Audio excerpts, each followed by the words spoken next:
ముఖ్యమంత్రి రేవంత్ రెడ్డికి రైతు ముఖ్యమా రాజకీయం ముఖ్యమా అని బీఆర్ఎస్ వర్కింగ్ ప్రెసిడెంట్ కేటీఆర్ ప్రశ్నించారు. మేడిగడ్డ వద్ద వృధాగా లక్షల క్యూసెక్కులు పోతున్నాయని, నీళ్లు లేక రైతులు కన్నీళ్లు పెడుతుంటే నీటిని వృధా చేస్తారా అని నిలదీశారు. నిర్లక్ష్యం వహించి కాంగ్రెస్ సర్కార్ తమాషా చూస్తున్నదని, అన్నదాత అల్లాడుతుంటే ప్రభుత్వానికి పాపం అనిపించట్లేదా అని మండిపడ్డారు. కేసీఆర్ మీద కక్షతో రైతన్నలకు శిక్ష వేయడం తగునా అన్నారు.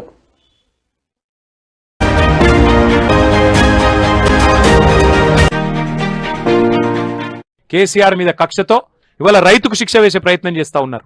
నేను గౌరవ ముఖ్యమంత్రిని, ఈ రాష్ట్ర ప్రభుత్వాన్ని, తెలంగాణ రైతుల తరపున కోరేది ఒకటే. కన్నెపల్లిలో ఇవాళ కళ్ళ ముందుకు నుంచే 1,00,000 క్యూసెక్లు నీళ్లు పోతున్నాయి. మీరు తప్పించుకోజాలరు. మీ బాధ ఏందో మాకు అర్థమైంది. ఏంటిది మీ బాధ? ఇప్పుడు కన్నెపల్లిలో పంపులు ఎత్తితే, ఆ గేట్లు ఎత్తితే నీళ్ళు వస్తాయి, మీకు కూడా తెలుసు. మీకు వారం రోజుల్లోనే అన్ని రిజర్వాయర్లు నింపే కెపాసిటీ ఆ పంపులకు ఉంది. బాహుబలి మోటార్లు పెట్టింది కేసీఆర్. ఒక్కొక్క మోటార్ కెపాసిటీ 139 మెగావాట్లు. అద్భుతమైన పంపులు. ఇంజనీర్లను అడిగినాం, ఏమైనా మెయింటైన్ అయినా చేస్తుర్రా అంటే, సంవత్సరం ఆయే సార్, ఎవరు దిక్కులేడు, కానీ మేమే మెయింటైన్ చేస్తున్నాం, ఏదో అట్లా కాపాడుతున్నామని చెప్తున్నారు. వాళ్ళ వాస్తవం ఏంటంటే, మీ భయం మాకు తెలుసు రేవంత్ రెడ్డి గారు. మీ భయం ఏంది? నీళ్ళు ఇస్తే యూరియా ఇయ్యాలి. నీకు యూరియా ఇచ్చే తెలివే లేకపోయా. నీళ్ళు ఇస్తే యూరియా అడుగుతారు కదా రైతులు, నీకు యూరియా ఇచ్చే ముఖం లేదు.